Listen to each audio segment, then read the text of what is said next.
এদিকে কিরগিজস্তানে বিদেশিদের ওপর স্থানীয়দের হামলার ঘটনায় আতঙ্ক কাটেনি বাংলাদেশি শিক্ষার্থীদের। তাদের চার্টার ফ্লাইটের মাধ্যমে দেশে ফিরিয়ে আনার চেষ্টা চলছে। এ বিষয়ে এখনো কোনো চূড়ান্ত সিদ্ধান্ত হয়নি। এ নিয়ে বিস্তারিত জানাতে আমাদের সাথে যুক্ত হচ্ছেন কিরগিজস্তানের দুই বাংলাদেশি শিক্ষার্থী। সরাসরি যুক্ত হব তাদের সাথে।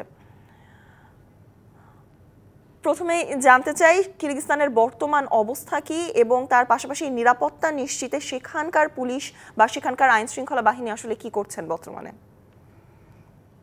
আসলে কিরগিজস্তানের এখন বর্তমান অবস্থা মোটামুটি আগের থেকে ভালো, কিন্তু এখানকার পুলিশ এখনো কোনো কিছু সিদ্ধান্ত দেয়নি, এখানকার সরকারও কোনো সিদ্ধান্ত দেয়নি যে আমরা কতটুকু সুরক্ষিত আছি।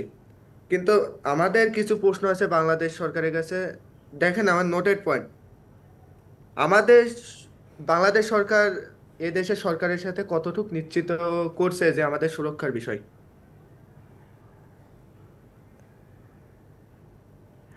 আমার কথা কি শুনতে পাচ্ছেন? শুনতে পাচ্ছি আমরা আপনার কথা। যদি আমাদের জানাতেন সেখানকার সরকার কিরগিজস্তানের সরকারের সাথে কতটুক নিরাপত্তার বিষয়ে কথা বলছে আমাদের বিষয় নিয়ে, এবং সেখানে আমরা আমাদের সরকারের পক্ষ থেকে আমরা কোনো এখন পর্যন্ত সুযোগ সুবিধা পাই নাই।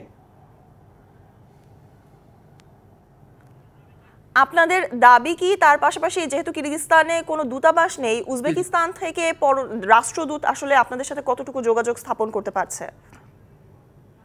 যোগাযোগ স্থাপন করতে পারছে কি পারছে না সেটা উনি ভালো বলতে পারবে, কিন্তু আমরা এখনো কোনো রকম সরকারের পক্ষ থেকে কোনো নির্দেশনা পাই নাই। আপনাদের বর্তমানে আসলে সেখানকার দাবি কি এবং সকল শিক্ষার্থীরা কি আপনারা সুরক্ষিত আছেন কি না?